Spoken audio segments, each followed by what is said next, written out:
Ron Nate, how are you? Great. How you doing, Matt? I'm doing really well. I'm actually very excited today because not only you're here, but I squeaked out just enough time to grab a bowl of pho at Pho Nueva over right on like I don't know what street it is. It's fantastic. If anybody likes pho, go there. You just spoke a foreign language. I didn't catch the food or noodles, the place. Noodles, Okay. pho. Is it Vietnamese? I don't know. Listen. That's not why we're here. Yeah. Okay. PHL. I do crosswords, so that's what that is. Okay, there we go. And I think there's a thing over the O. Anyway, you were the president of Idaho Freedom Foundation. Sure. This is our second conversation. Thank you for coming back. The first conversation we focused on budgets for ISP and then school choice. Yeah. Since we talked, school choice bills have come out. Now, there's one from Senator Dan Hartog, and there's somebody else presented another school choice bill. Did they not? They did. Dave Lent offered one yesterday, big fat bill, and so that one's kind of tough to look at. Gotcha. I haven't been able to rifle through either of those two because they've both been done in the last 48 hours. Right. The first one, though, is House Bill 1. It was the very first bill introduced, and it's by Clint Hostetler, and it's a universal school choice bill, too. Wait, that was done this year? Yeah, it was done on the second day of the legislative session. I thought the first bill was, no, that was a resolution from Representative Scott, making same-sex marriage illegal in Idaho. Yeah. It was a resolution. It wasn't a bill. That's Damn right. it, man. I screwed this up. Okay. It's all good. Clint, I met Clint the other day. Actually, I was there for a PTA, for the PTA day on the Hill. Shout out PTA office. We're sitting in the Idaho State PTA office. They've very graciously given me studio space. Awesome. So look, everybody's talking about school choice, and you're an economist. And I wanted to ask you something because I've been thinking about this for weeks, which is essentially there's this inequity, at least appears on the surface, which is like, okay, we have these public schools that are required to check these boxes, to report these numbers, to achieve certain quantitative metrics. And then on the flip side, people are advocating for, okay, let's put money out, public money out into private, essentially give parents money that they can be reimbursed for schooling expenses outside of the public school. That's public or charter, whatever it might be. Yep. And the objection that a lot of people have is like, wait a minute. The private schools don't have the same requirements or reporting or testing that public schools have. Now, everyone that I've spoken with in favor of school choice says, yes, but parents know when their kids are getting educated. Senator Dan Hartog said, we need to change the accountability from like a quantifiable number to accountability to the parent. We need to put faith in parents that they're going to determine what's best for them. I'm like, okay, so I'm taking all of this stuff in. And ultimately, I realized this morning, I'm like, okay, if we're going to do that, why not just let go of the reins with the public schools? Like, if we're going to make an honest, free market, why not be like, all right, everybody, here we go. Everybody, your public, charter, blah, blah, blah. All of you get $5,000 per student. We are going to require nothing of you, aside from like, you got to teach English, history, science. That's it. You get $5,000. Whoever wants to grab it gets to grab it. And nope, we're not looking over your shoulder. Nope, we're going to trust parents. Like, this is how we do contracting in government, in larger government schemes, right? Or not schemes, but in larger government formats, which is, hey, whoever wants this money, you gotta check these boxes. And if you check these boxes, you get this money. We don't say, hey, you have to do all 10 of these things. You only have to do one. So like, why don't we just let the public schools go? Like, however you want to do it, guys, skin the cat. You sound like a rabid school choicer. Okay, so you sound like a liberty person. Do you think it would be intelligent? Do you think it would be good to have a school choice bill that releases the public school from their obligations to report state numbers, like all these things? It's like, no. You do you, Eagle High School. Like, do it however you want to. And we're not going to ask any quantitative metrics from you. We're going to let the parents decide if they like it there. Well, all those quantitative metrics were put in there for one simple fact, and that is that public education is not accountable. And even when we do try and apply accountability, it fails miserably on accountability measures. So you put all those things in, I say, yeah, unfetter public schools. And then if the money follows the kid and they're competing for kids, what you've done is you've undone public education and you've made it all private education. And you're right, parents are much more vigilant, much more better quality observers and controllers than than a disinterested public school system that is bloated with administrators, bloated with rules, and is not really serving the kids, but it's serving the system.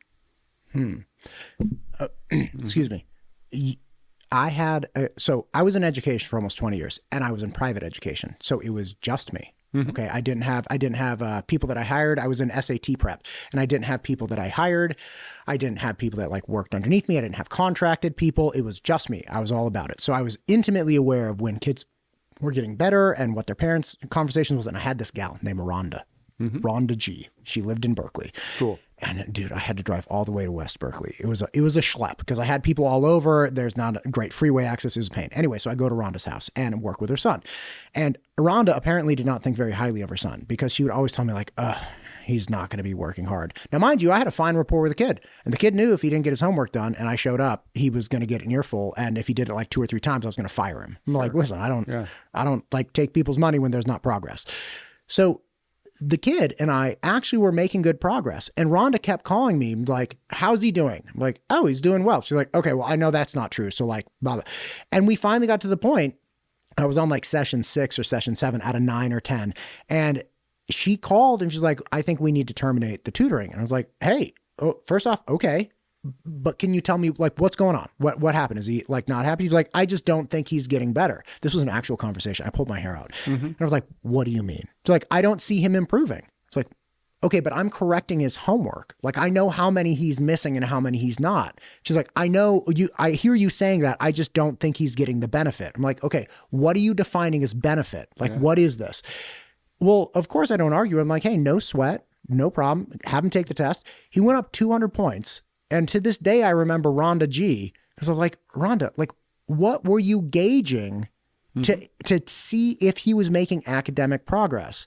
Another thing I thought about this morning, like, how do we, like, do all parents have this just undefinable knack for understanding when their kids are making academic progress that's like not quantified?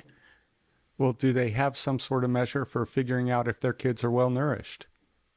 Yeah. How do they know energy level, skin color, eye color, like. Yeah. And talking to their kids, learning about what they've been reading, learning about what they're doing in math. Yeah. The same thing. You can gauge how well your kid's doing without some sort of a state standardized test. Well, should we ditch GPAs then and just assume that we could determine the efficacy of education based on talking to a kid? I suppose so. People like to have measures, though. They like to measure. I'll tell you what, I think the best trial of school choice has really been the university system.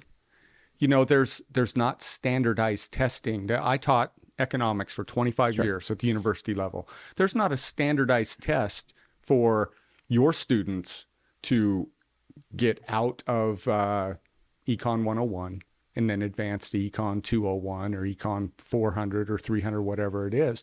But I knew what I needed to teach to prepare them for the next level. They did take tests in my class, but the tests in my class were different than the tests in other classes. But we all knew what needs to go on for the student to be ready for the next level. And so without a state-run standardized test system, university did remarkably well at advancing kids who were doing good enough in economics to go to the next level. And if they weren't, it fell on me. Question. I call you Ron, but aren't you Dr. Nate? Yeah, there's some letters after my name, PhD. I hesitate. PhD in econ? In economics. Okay. True. I don't mean to embarrass you or go down a rabbit hole, but my response to that would be, okay, the university took great pains to find you, Dr. Nate, and say, hey, Dr. Nate, you have a philosophical doctorate in economics, and we just want you to share a little bit of your philosophical doctorate in economics. And we trust, because you're a philosophical doctorate, that you will know what to teach these kids in order to advance them. I think that's great, by the way. I trust anybody who passed your class passed it appropriately, right? But we're not like, that's a university system that has incredibly rigid guidelines about who can or cannot represent them and teach these econ classes, right? Like if you told me, hey, every private school in the state of Idaho has to have a Dr. Nate in it, I'd be like, okay, like that's great. Like, you know. But what guidelines are there at the university? I was hired by a private university and they did not have rigid guidelines about what I needed to know. But the degree was a kind of an indicator of what I do know. And the interview process is somewhat rigorous and everything like that. But really the rubber hits the road in the classroom and how well the kids are doing afterwards. If my students graduated from my class, but then professors in other classes noticed, man, all those NATE students, they don't know what the heck they're doing in econ. It would bear itself out pretty quickly. But here's the funny thing. I didn't need a certification to go and teach in the university system. I didn't need to prove to the state that I was qualified. I had to prove to those who were running the university and running that department that I was qualified. I can't go and teach in an Idaho high school. The law prohibits me because I don't have a certification. But for some reason, I can teach for 25 years, and I think I did it well at the university level. But because of this public education system, which protects the system, it doesn't serve the kids as well as they could be served. I always appreciate your perspectives. I don't want to go down a rabbit hole with school choice with you. There's so much more to talk about. There's so much more. But I got to tell you, this is the school choice year in Idaho. Yeah. It's going to happen. And we put out the gold standard bill with Clint Hofstetler.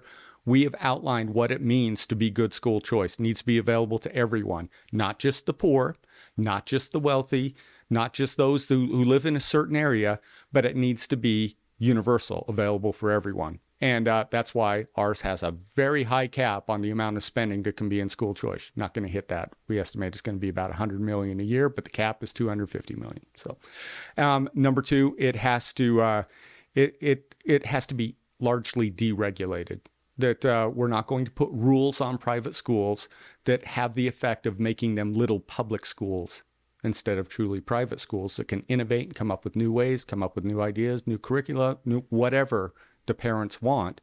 The private schools ought to be able to hit that. So universal, deregulated, and it has to be generous enough for people to be able to afford the private school options. So you can't have like a $2,000 school choice credit or something like that when it only serves to supplement the already wealthy rather than provide the means for anyone to be able to use it. And so if I may ask, what is in Clint's bill? $9,500 a year. Okay. So this is something I'll tell you what, if I knew that $9,500 a year was following students to their best education option, I might go start a school.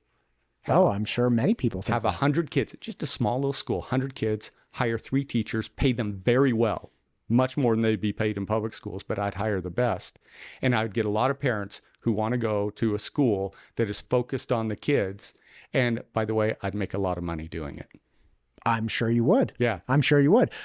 This was actually a point you made at the end, which is something to supplement, because there's another bill, or it sounds like there are several. And again, I'm an idiot. I can't track all the bills. Mm-hmm. I'm doing the best I can. But one of them has a $5,000 refundable tax credit, right? And mm-hmm. I believe that's Senator Den Hartog's. And I was talking to somebody this morning. I'm like, all right, but I don't know any private school that offers a $5,000 tuition. The bottom that I can see is right around $10,000, maybe $9,700, whatever it might be, right around $10,000. Like, well, this is a problem, because essentially what this does is, if you have to come up with a delta, the other $5,000 to hit that $10,000 mark, if you're a poor family, this does nothing. I got 3 kids. Like, yeah.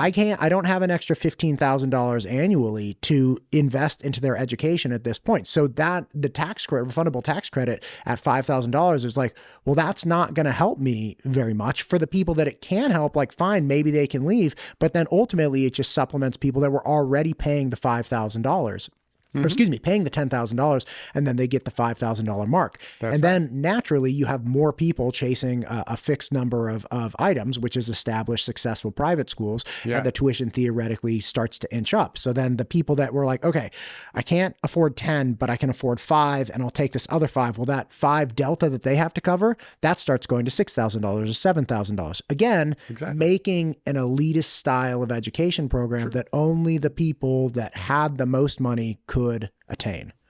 I told you, you're a rabid school choicer. You're pointing this out, that it's 5,000 is not enough. But even in your example, it sounds like 9,500 wouldn't be enough, but I argue it would, because taking a very static view out there at here's the schools, here's their tuition now, but creating a refundable tax credit at 9,500 moves all the cheese. It changes everything immediately. And what that means is that schools that would have existed but for having enough students to come to them would now exist, because maybe I could start my school at $8,000 a student, compete with those other high price schools, and know that every parent out there could afford my $8,000 school. And imagine all the other schools out there that would exist now because they see that it has become affordable for every Idaho family. One last question about this. What do you say to the Idaho taxpayer that says, hey man, nobody likes paying taxes, but I certainly don't like paying taxes to an institution that is fundamentally, let's say there's a fundamentally religious school. Sure. I really don't like paying taxes to that. And let's say I'm not Christian and it's a Christian school, or I'm not Jewish and it's a Jewish school, or I'm not whatever and it's a whatever school. I hear you. And this is a really common objection that people have over and over and over. And they're like, this is not right, that you're taking my dollars. And let's say I'm an atheist. You're taking my atheist dollars in the name of government and then distributing it to like a religious school in Moscow or something like that. They really dislike this. They, as in like the hypothetical me atheist. What do we say to them? Oh, I say lots of things to them. First of all, this is structured as a refundable tax credit. So it's really saying that if you spend $7,000 on your kid's tuition at a private school, your tax bill is $7,000 lighter. That's what it's saying. So your money goes to the education and not to the tax pot, right? If you have tax liability that's less than $7,000, then the remainder is refunded back to you. So in that case, I don't understand that. Well, so if say I qualify for $10,000 and I only pay $4,000 in tax, then I get the $4,000 refunded, and then I get $6,000 from other Idaho taxpayers. You get $4,000 off your tax bill, then you get the other $6,000 refunded back to you. Yes, from other taxpayers. And by the way, you've just saved the state money. Instead of spending $13,000 to educate each kid, they're only spending $6,000 to educate yours. Okay, but what do you say? Well, first off, they lost the income that I would have paid, and then they paid another $6,000. Yeah, so that's still, it's $10,000, which is cheaper than the $13,000, which is what we pay for kids now. No, we have a $9,000 per student payment. We in Idaho average. That's the state portion. It doesn't include the local, which is your local property taxes going to students, and the federal. You put all that into the mix. We're bumping into $13,000 per kid overall of spending. Okay, but what do you, again? Oh, let me finish the religious objection. Right. Yeah. And so I'd argue on the first grounds that this isn't your state dollars going to a religious institution. However, if you argue that the refundable part of that is, great, we can have that discussion. But right now, did you know it already happens? We have the Advanced Opportunity Scholarship, where kids are paid getting a scholarship to go, for example, to Northwest Nazarene University. But that's an accredited university.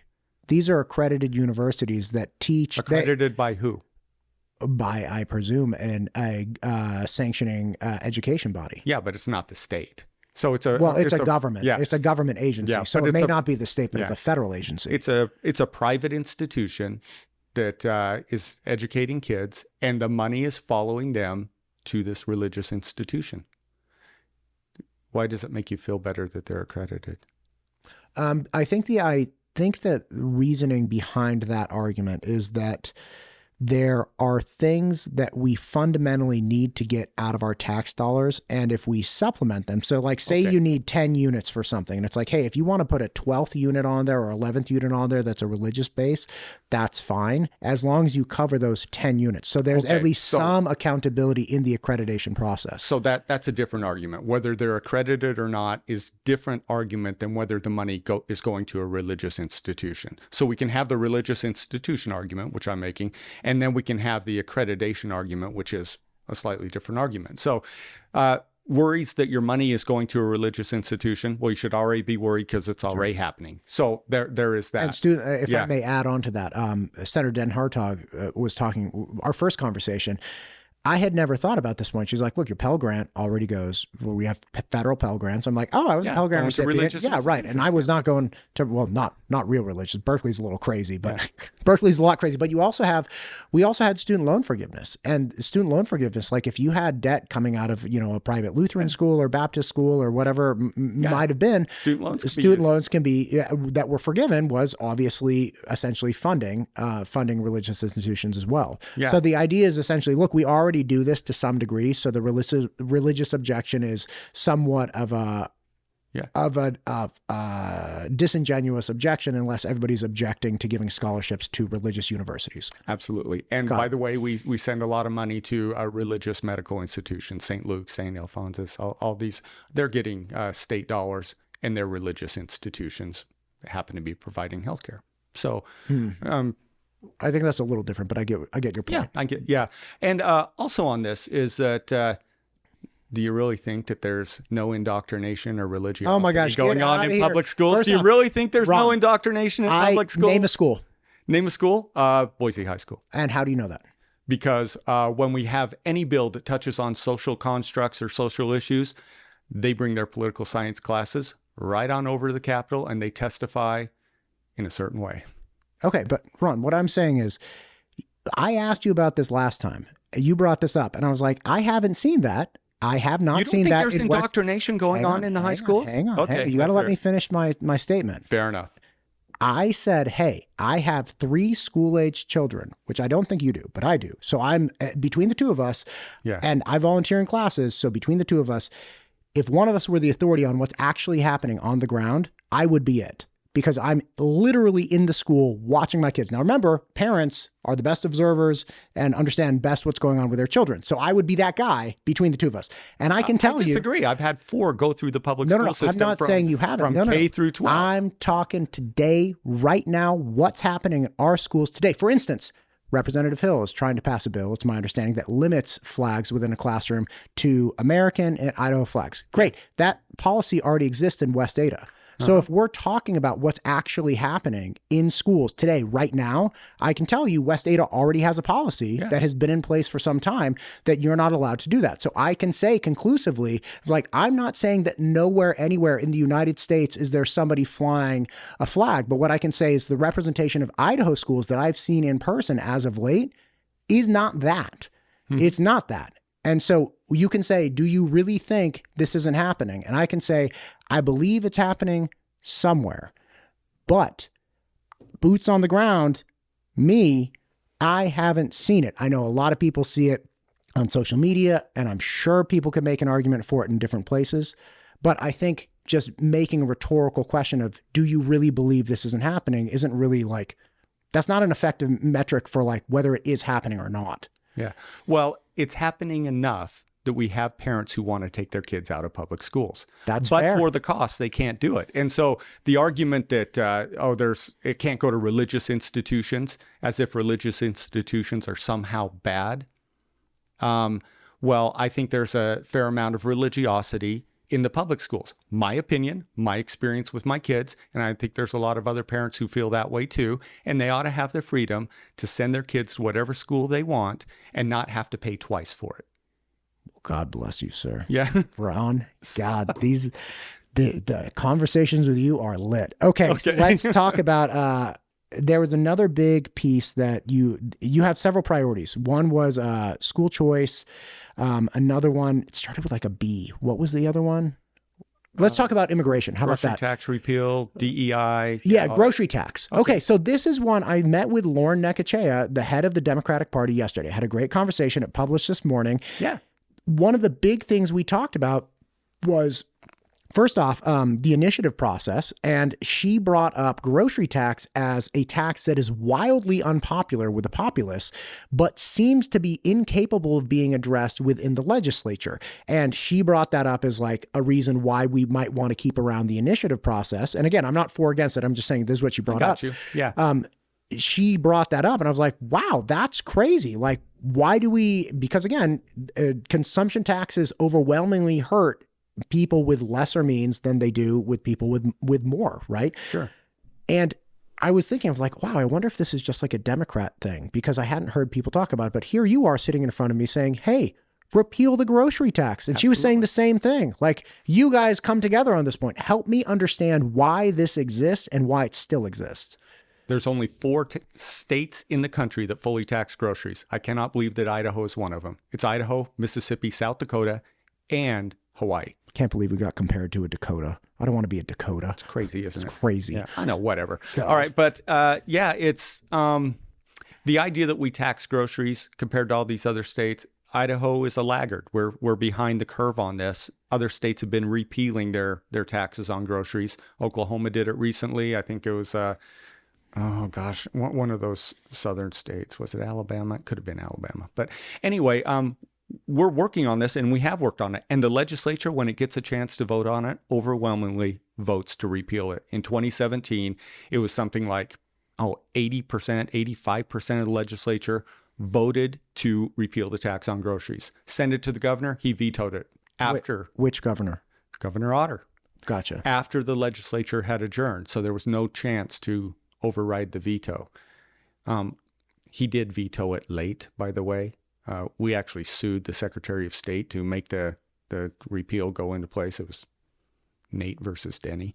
And we lost the case because of some liberal justices who said that, yeah, it kind of was late, but maybe he could explain that being late for that reason or that way was justifiable. And so they gave him a pass. But they said, going forward, we won't allow this late veto. But anyway, so we've been stuck for now 8 years with a grocery tax that the people don't want, that the legislature doesn't want, but for one veto. And right now, there's about 2 people in the legislature who have the power to stop it, who exercise it. And it's Mike Moyle and Josh Tanner and Jason Monks. They're getting in the way of what the people want. And so... Wait, explain this to me. What's Josh Tanner doing? Like, first off, nobody's bringing a grocery tax repeal bill forward, right? Oh, no, they are. Absolutely. Okay. Like this session, somebody's bringing it forward. Lenita Zeidervelt and David Levitt are working together on that grocery tax. They've taken it to David Cannon, and David Cannon does the bidding of Mike Moyle and says, no, he's not going to hear it. I need to catch these names from you after the show, because I would like to have these people on to understand what this struggle is. Because again, like the will of the people, right? That's right. And you know what? They can disagree. They can say, you know what? We don't agree with repealing the tax on groceries. Moyle would say that. He comes up with what I think are a bunch of red herring arguments, but he can disagree with it. Fine. But the legislature is supposed to be a representative body of Idaho. If it's as bad as he says to repeal it, then have that debate and let the people vote on it. But he wants to stop debate. He wants to stop the vote on it. He has his committee chair, refused to hear the bill. If they ever did hear the bill, I bet Mike Moyle would not let it get voted on the floor, because he doesn't want to repeal the tax on groceries. He doesn't want to give the conservatives a win. I should not, well, saying he doesn't want to give the conservatives a win is a bit of a slogan, don't you think? Like, I've seen it. Listen, I was in the legislature for 6 years. I do not think we should ascribe intent to somebody's decisions when they're not present. There are rules of decorum in the House where you cannot ascribe motives to someone. In this House. And in this House, fine. Okay, fine. So Mike Moyle objects to it. Do you know any of his, publicly articulated objections? Yes, I do. And I've addressed every one of them, but he still holds on to these false claims. One of them is, if you repeal the tax on groceries, grocery stores will simply raise their prices, which is flawed economic thinking, because just think the counterfactual. If we raise the tax on groceries, would they lower their prices? No, they wouldn't. Okay. So getting rid of the tax does not mean they would automatically raise their prices, because they face competition of other stores. I was going to say, if Albertsons is like, okay, so this loaf of bread costs $2, but there's a 25-cent tax attached to it. They took away the 25-cent tax, and I'm just going to go ahead and fill that gap to $2.25. Well, obviously, if the grocery store down the way is like, okay, but I only need $2 to make a profit, right? Like, and I'm cool with my existing profits, so I'm just going to keep it at $2, and I'll gain all the customers who want to save that quarter. See, so, like, Matt Todd gets it. It's basic economics. You would pass my class. It's basic economics. I'd pass the competition is what the 18-year-old, the university class. Here I come. Yeah. Competition is what keeps the prices down. Why doesn't Albertsons raise its price today, tax or not? Because competition is keeping their price down. And great case in point here too. I went to Ontario, Oregon, not for the reason you think, but I went to Ontario, Oregon over the weekend. And specifically for this, I went to Winco and I bought a variety of items right there in Ontario, Oregon. Sure. I came back here to Boise, bought exactly the same items. They all had exactly the same prices. But I got to pay 73 cents more on my $12 purchase here because it was taxed.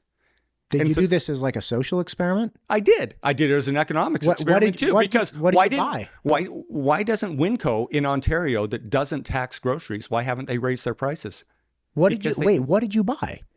A $12 bread basket? Personal. No, I bought a box of Wheaties. I bought a jar of peanut butter. I bought a Coke, and I bought a bag of chips. Okay, so you bought things that are pretty much representative of a classic grocery basket. I bought groceries, foods. Yeah, cereal, peanut butter, a soft drink, and it was cookies. It was cookies. Chewy Chips Ahoy, the best cookie on the planet. Okay. God.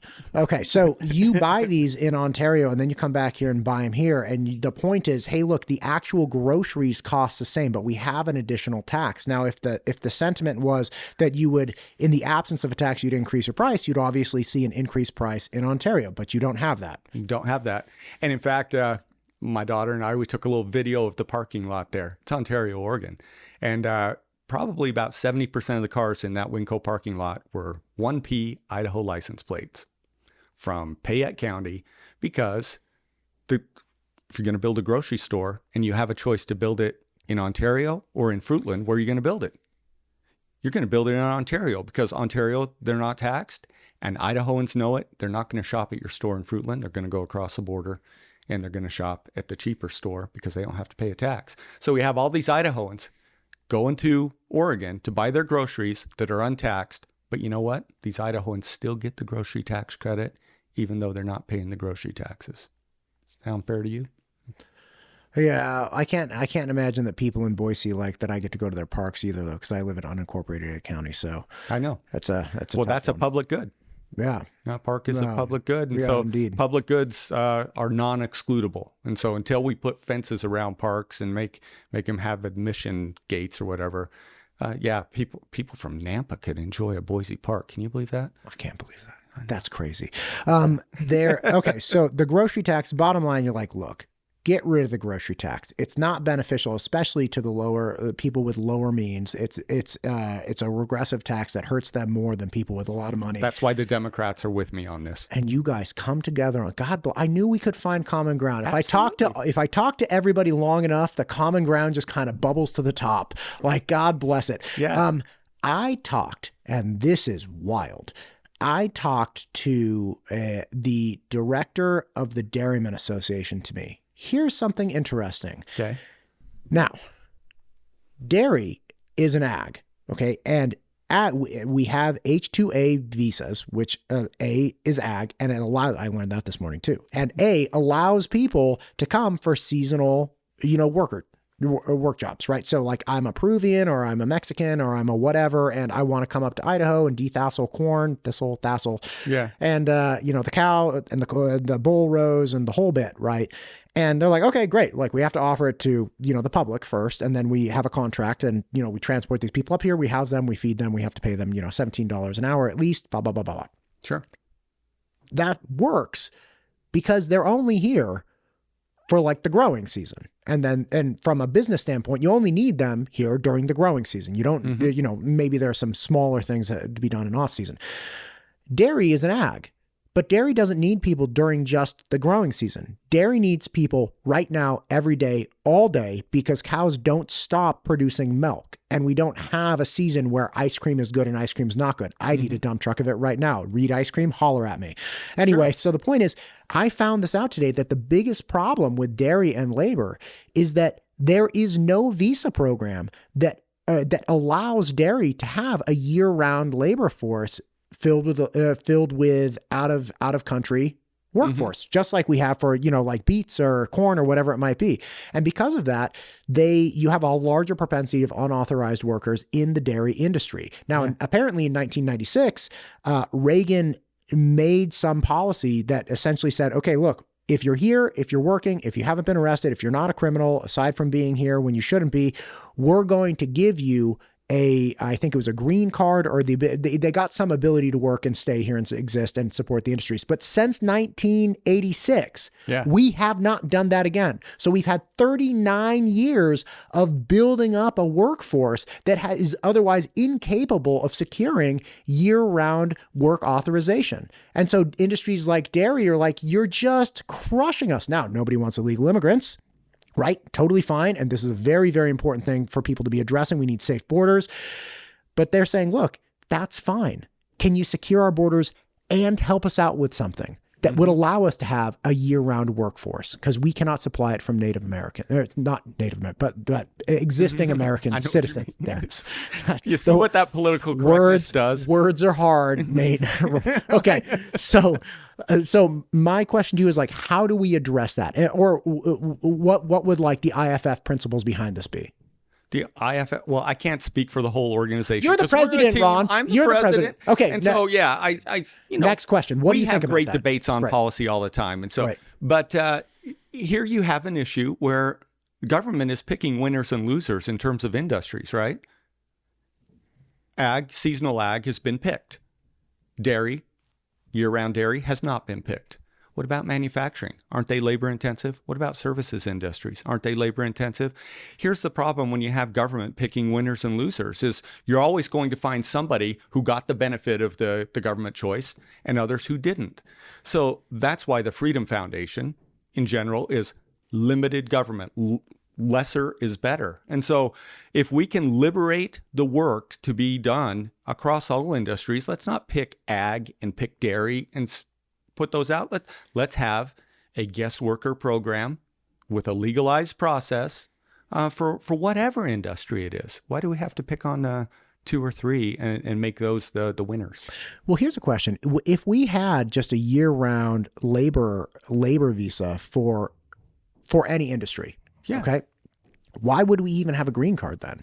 Like the nature of the green card, which is we're going to allow you to live here indefinitely. You're not a citizen, you can't vote, but like we're going to give you, some rights and some benefits of the United States.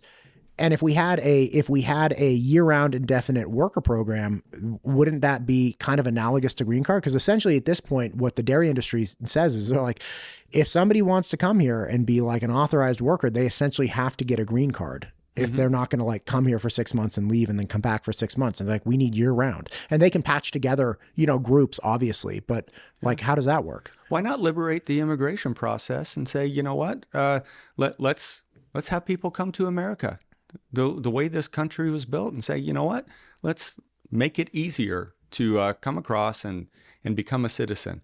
Sure, vet them so that we're not getting criminals and ne'er-do-wells who want to do damage to America, but let's people who honestly want to come here and work and start businesses and send their kids to school and everything. Let's streamline that path to citizenship and path to coming here and being productive citizens.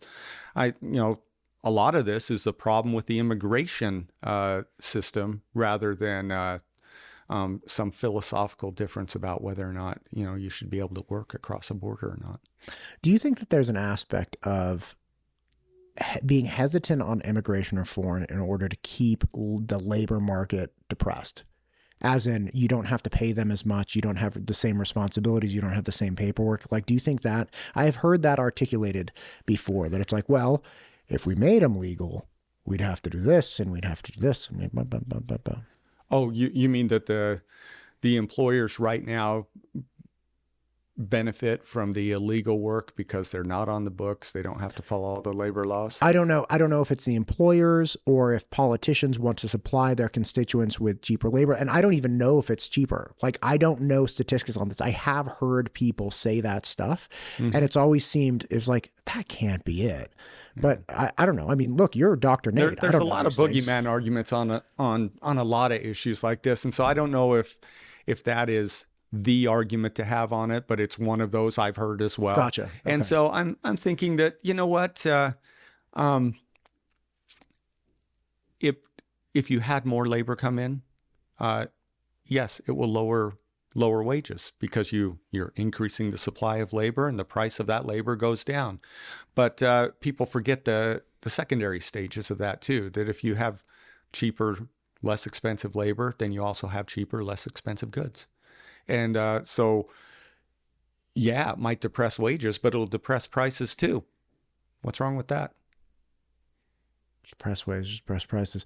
Wait, can you go back to cheaper wages means cheaper you don't mean cheap quality. You mean less expensive. Less expensive. Okay. Yeah. So less I was expensive. like, wait, okay, quality doesn't correlate to I'm sorry. Yeah. Cheaper is used My as a fault. quality Yeah, measure. Mine too. I should have been more clear on that. But Gotcha. yeah, I mean less expensive. Gotcha. Lower prices for labor, lower prices for goods. Wow.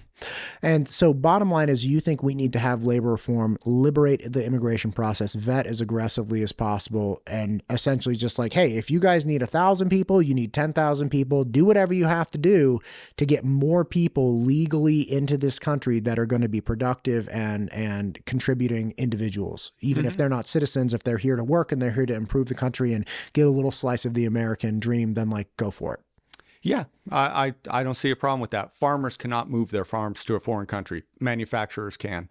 And so immigration affects the ag industries more. So I get why there's way more attention on that. But we don't seem to be as concerned about foreign labor taking away American jobs when a manufacturer moves away. But it's the same effect, right? Yeah. Okay, let's do this. It's 2:36. Okay. God bless you. We've covered a couple. Do you have one more issue you want to hit today, or do you want to save it for another time? Because we've hit some good ones. Grocery tax, immigration reform, and we dabbled in school choice once again. Can we just talk about economic freedom in general a little bit? I love this. Talk to me. Okay. Well, Americans have gotten comfortable with looking to government for solutions for everything. We think gas is too expensive. We got to elect Trump to make the price of gas go down without even thinking how the price goes down. Well, the reason why the price is so expensive, more than it was just a few years ago, is because we have constrained energy markets, cut off pipelines to Canada, and constrained drilling, fewer drilling permits. All that stuff has happened. And so, therefore, energy prices are higher. That's a natural outcome that you would think of higher regulation, but less regulation leads to lower prices. Economic freedom is a good thing. Economic freedom gives us jobs, gives us innovation, gives us all sorts of things that we couldn't dream of. And the topic we started out with today was school choice. Education has been largely public and or regulated for far too long. I cannot imagine the innovations that would have come about if we had liberated education a long time ago. It'd probably be cheaper, probably have better results, probably have better things going on. Can I ask you on this point? You brought up last time we talked. You brought up the government shoe. You're like, we only have one. The government shoe. We only have one shoe. And I was like, And then you brought up bowling alleys too. You're like, the projector screen for bowling alleys, they switched it to a TV screen, yet like we still had projector screens. So a couple points here. First off, we have education systems running in parallel to the public education system. And those education systems largely look the same. Like there's no private school in Eagle where like 99% of the students go to Harvard. It's not like we have this fantastic attrition once you go private to public. So that's one. Two, I was thinking about, it was like the bowling alley. Like, I didn't even know how to conceptualize it. But bottom line is, like, I remember last time I watched a projector screen, I was in like pre-calc or trigonometry. All right. My trig teacher was terrible, by the way. It was atrocious. Anyway, so she would be up there. She had this binder that got passed down to her from the former trig teacher. She didn't actually know trig.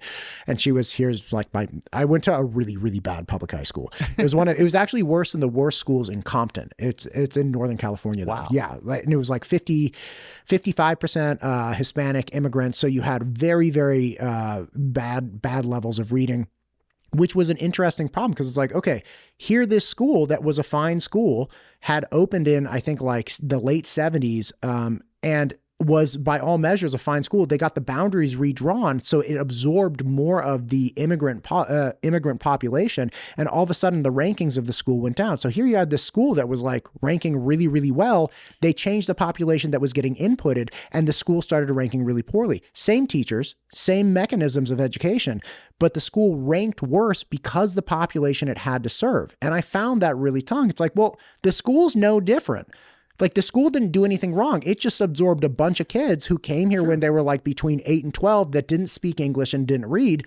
So is the school really failing when you take into account that population? But that as it may. Okay. The point is, I watched this projector screen and I was like, why the bowling alley? Like, there's no way you're drawing out trigonometric functions, sine waves, SOHCAHTOA style on a teeny TV screen to 30 people. Like that only works if you're putting in like, did you get a strike or spare, or like a 3, right? And again, the point is, I ran a classroom, and my classroom that, again, this was all I did, just completely free for people to come and go. I didn't have contracts with people. I didn't require payment up front. It was like, no, look, I have to earn your attendance. And my classroom ran very similar to, public school classrooms. So my point is, we have parallel classrooms going. We have parallel education systems going. We do not have a private education system that like overwhelmingly knocks it out of the park when compared to, let's say public or government education systems. See, I told you you're a rabbit school choicer here. No. Because I get where you're going, but you've articulated several times now, this is the second time, that we would have so much more innovation. And what I'm saying is I fail to see where that innovation is represented in private school. Well, private school is constrained right now, right? There's not competition that we could see if the money followed the kid. And you're saying if there's not much of a difference, then school choice wouldn't matter because there'd be the same things anyway. And therefore, public education, I would say this, if what you say is true, then public education doesn't have to worry about school choice at all. But they always are. That's not true, though, because public education, let's say we go to Caldwell, we have a large immigrant population, right? A lot of parents that don't speak English, kids that, maybe speak Spanish at home, whatever it might be. Public school will have to absorb them if they come and try to register. Private schools do not. So even if the kid shows up to the private school with a 5,000 or 9,700 or whatever thing, they're like, okay, I could take Johnny or I could take the farm worker who barely speaks English, and Johnny's going to require fewer resources from us and I get paid the same amount of money. I'm taking Johnny, the random kid who's just, isn't going to have like an ESL problem or something like that. This is exactly what I'm talking about, is that we have stifled innovation because they take Johnny, who's not the immigrant, not the new kid. With competition, though, the institution who figures out the immigrant population or that marginalized population, who figures out how to educate them at a profit, is going to be very profitable. But that innovation is stifled right now because, like you said, public schools don't get to choose. They have to take them. But when the money follows a kid, if I can crack that nut, if I can find the innovation that works for that marginalized group, I can be very profitable and the kids will benefit too. But we don't even get that test. We don't even get that pressure there because it's in a public school system that is forced to be that way. So you're saying if given enough resources, if given a petri dish that has enough nutrients in it, something's going to grow that will address the issue. And so what you're saying is like, okay, even though, let's say, the best and brightest schools get extracted from a school in Caldwell, they go straight to the private schools, and the private schools say, hey kids, we'll take the best and the brightest, give us your money, whatever. The other kids, you stay at that public school. So the public school scores drop because, by the way, we're still requiring state tests. So now everybody's like, see, I knew the public school was so terrible. Look at how bad those scores are. When in reality, the teachers and administration and whatnot have not changed. We just have a different population, different concentration of students there. And now the public school looks bad, but you're saying eventually somewhere out there in the ether, there will be something that will grow out of it. So it's like, okay, let's get a bunch of bilingual teachers together that can successfully teach language, successfully teach math. We'll transfer them over. Let's get like 5 bilingual, like passionate teachers that help these immigrant kids learn English, learn math, and everything. Isn't it amazing? Isn't it amazing that competition solves problems we can't possibly fathom being solved by government because we're just like, it's always been that way. Economics evidence there's mountains of economics evidence that says when you have public versus private, private does better. Private garbage services have always done better than publicly run garbage services. When you have apples to apples comparisons on these things, you'll always see, almost always, I think it was like 56 studies out of 58, showed that the private provision of goods and services was better than public services. We have some natural experiments in this. Mail delivery. Government enjoys a monopoly on that. It is actually a codified monopoly. You cannot compete with first-class mail. But you can compete with packages because FedEx and UPS and those companies came along before the U.S. Mail Service was doing all that. And so we have a natural experiment where on first-class mail, you can't compete with them, but on packages, you can. And where's the innovation happen? Which company does better for you? When you want to send a package, where do you go? Do you go to the U.S. Postal System? Do you go to FedEx? Do you go to UPS? Do you go to, does Amazon go to the U.S. Postal System? Or do they go to UPS? Or are they trying right now to find a way to get the drone to drop it off the same day? I think they're doing that. Dude, I don't like drone drop-offs. Every time I see the commercials, I'm like, oh my God, that's gross. I'm not a huge fan. I get what you're saying. But the higher level point here is that the private sector has great incentives for innovation. Because if you can find a better way, Emerson used to say, build a better mousetrap, the world will beat a path to your door. Amazon built a better mousetrap in terms of retail, delivery, and distribution.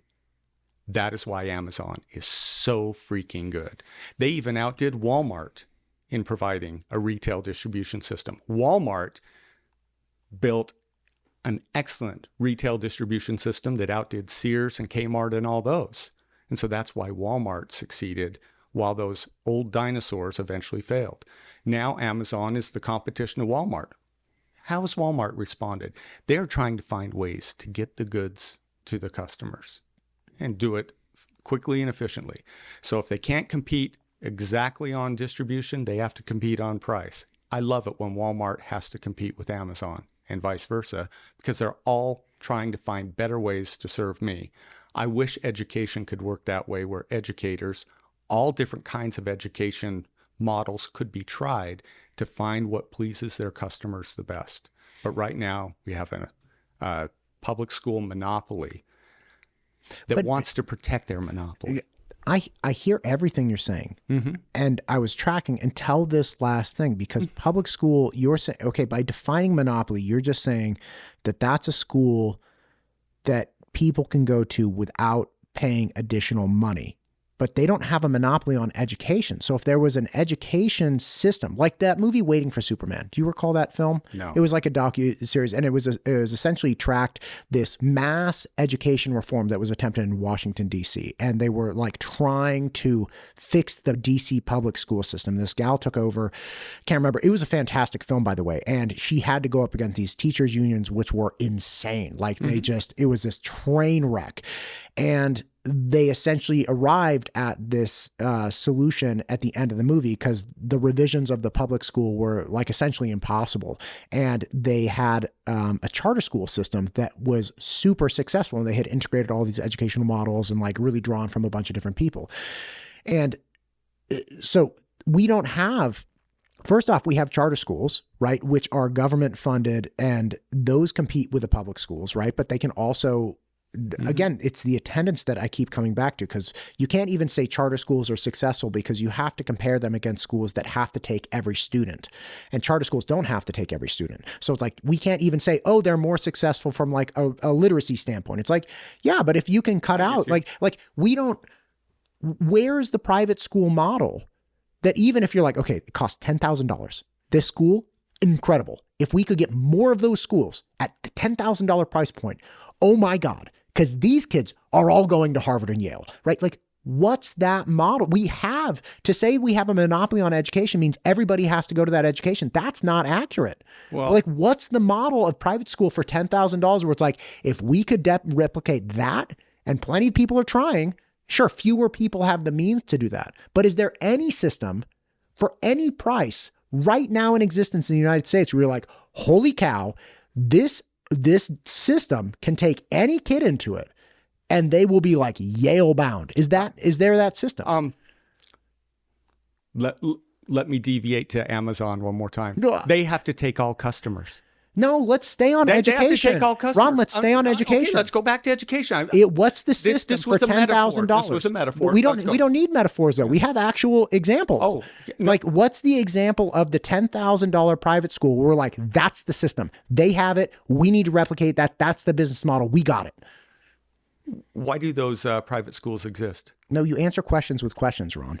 Okay. I need an answer to a question. I argue those private schools exist because those parents are getting a better service in the private schools than the public. Otherwise, they wouldn't pay twice to send their kid to private school. They are seeing a benefit that they don't see in public schools. Otherwise, those private schools wouldn't exist. You just made a point a minute ago that charter schools have filled a gap that didn't exist in the public school system. Sure, yeah. Are charter schools successful? Well, it depends on what metric. They don't have to take every student. You have to come up with metrics when you don't have natural competition. So you have to come up with metrics as a proxy for what prices would naturally do. Prices would drive the best education systems forward because they would be most profitable. And that's where the parents would want to send their kids. And the prices would automatically indicate what it's the better education system. Charter schools are superior to the normal public school system, and we see it. You look at the top 10 performing schools, even by these clunky metrics of standardized tests. You look at the top 10 in Idaho, I think 8 of them are charter schools. Okay, can I, real fast. Again, I was an SAT tutor. I took every student. Okay, so that it was like, you could be in the 35%. I'm just looking to get you to 45, 50. Yeah. You could be in the 98th percentile. Yep. We're going for perfect. And I was successful across the board. Sure. There was another program that I knew the guys, they were not bad guys at all. And their whole platform was, this was when the SAT was out of 2,400. It was at 2,400 for about a decade. And they would only take people that started at an 1,800 plus. Yeah. And they boasted an average score of like 2,100 out of 2,400. Okay. So they were all about it. And they would hammer this, like, look at how successful we are. And people would reference it. I'm like, that's right. And if I only took kids that started at 1,800 or above, I would be able to have like cool metrics. What I talk about is actual improvement. So my students go up an average of 200 points. That's what, and you're going up 200 points, whether you're starting here or starting there, whatever, across the board. Excellent. Great. But that's like, that was free market. Yeah. And parents wanted a way to figure out, okay, which school is better, which educational opportunity is best. So you're saying, hey, you only have markets in the absence of free, you only have metrics in the absence of free markets. And I'm saying that's not true. Within the free market, people wanted quantitative data to select between two different SAT preps. Like this was my life for two decades. So that's not true. Well, that we only use markets or metrics when we have monopolies. That's not true. Well, I didn't say you only do it. I said when you lack prices, you have to use metrics that are necessarily clunky, that aren't great. No, I justified my price with my metric. Because I'm not saying metrics don't exist in the private market. Don't misunderstand me. I'm saying that when you lack markets, if you lack markets, you lack the price that is one indicator of quality, right? When prices are not available for assessing things, you have to go to other metrics as well. And I'm not saying you don't use metrics in the private school system. You do. And you use metrics in fast food. You use metrics in restaurant choices. You know, you use ratings, you use Michelin ratings, you use Yelp ratings, whatever. We do use ratings other than prices, but we also use prices. That's why a lot of these rating systems shows how many stars and how much money it is and how far away it is from you, because those are all metrics people care about when choosing a restaurant. Same with schools. You would use the improvement. And if I had a school that was focused on raising your 21 to 2,400 SAT, then parents who wanted that to happen in their school would be drawn to that, and they would pay the price that is competitive for that. I would argue that if you liberated the public school system, you would have other institutions that said, you know what? Yeah, that's their thing. You know, getting the genius to be more geniuser. But there would be other firms, right, that would say, you know what? Your student's stuck at 1,000. We have a track record of showing we can make the 1,000 an 1,800 that wasn't there before. And they would advertise that to parents. the price would be reflective of the value of that increase because they'll be competing against other institutions that are trying to do the same thing. I really appreciate you. Yeah. I gotta call because I got another. We could do this all day. Please come back. I appreciate these conversations. Sure. They're a hoot. I will tell you, last word. I'm getting the last word on this one. Prices are not always an accurate reflection of value because we knew absolutely not.